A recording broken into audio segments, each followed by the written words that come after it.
And throughout this process, there were a lot of questions about your contract status there. I've heard of contract offers, contracts being passed up, short-term extensions, but also somebody like me or anybody just watching, we don't know what leverage WWE may have by the way of like freezing contracts due to injuries and a lot of stuff like that, because every contract can be different.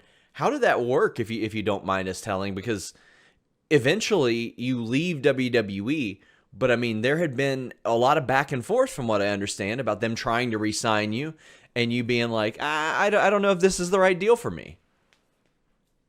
So yeah, I think the COVID tapings definitely played a big part in how I felt at the time. Like, if I'll be honest, up until the start of 2020, I thought me and Mark had been handled very, very well. We were on a roll, we were really, really enjoying it. And those COVID tapings, we just really struggled. And then they kind of went to the BT studios, and they before that, I said we did Takeover Cardiff, which had like 5,000 people there, sold out Takeover Ballroom and stuff like that. Takeover Blackpool, which was again 3,000 people there. We had Dublin that was supposed to be coming up as well, which again I think it was like 4 or 5,000 people.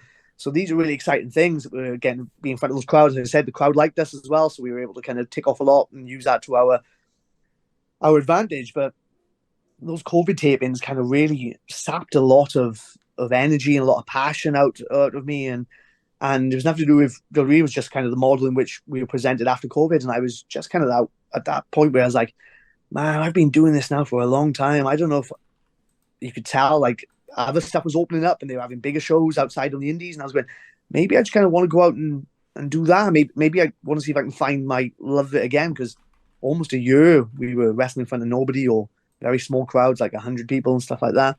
And again, I think it is the crowd are the most important things in getting that reaction.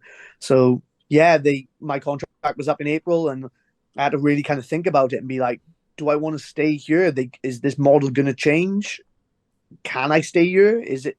Of course, my shoulder was still up in the air and stuff like that, and I was like, oh, because if I walk out in this contract now, they allow me to walk out and I'm injured. I think I've got another 4 months before I Yeah. can wrestle. So I've got to think about I said my then fiance as well, because I wouldn't be able to if I can't wrestle. I also can't work, so I had to really think about that. But WWE were good in that sense. I kind of said to him like, I don't know if I want to, and they were like, well, can we? Okay. Well, first off, it was they offered me something, and I was generally unsure. I was like, okay, maybe this doesn't line up with what I think I'm worth, given how good our 2019 was and beginning of 2020 was. And then they say, okay, can we freeze it and we'll come back to it? And I was like, yeah, okay, cool. And then they froze it and they were really good. And then they came back and offered me something else. And I just again didn't know whether I wanted it, but I also just again thought like in my head I went, I've got a number. I've got a number of what I want. And it again wasn't near it. And I said, it's not what I want personally. Yeah. And then they went, okay, we'll sign an extension again. We'll have a look. And they came back, and then the third offer was there, and it was something I thought that I could work with. And I'll be honest with you, my thought process on this was, I'll sign this. This is the number that I'm in my head. I think this is a good number for me. This will take care of me and my family and stuff like that. And on top of that, I thought, let's see how this plays out over the next couple of months. With me getting this rehab sorted, but also hopefully we come out the other end of this, and it will be we won't be post COVID. It will be maybe we'll be in front of thousands of people again, and everything will be back to normal.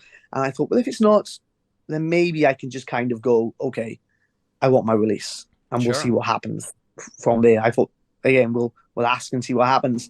But before I even got that chance, really, Cardiff started coming round, and I was like, Prince Party Stadium. Oh my god, this is it. This is great. This is great stuff. And then we start hearing rumblings of, hey, like names are being thrown around. This could be great. This could be something we could do. And then NXT UK gets shut down, and they cut us off, and I'm like, oh, great.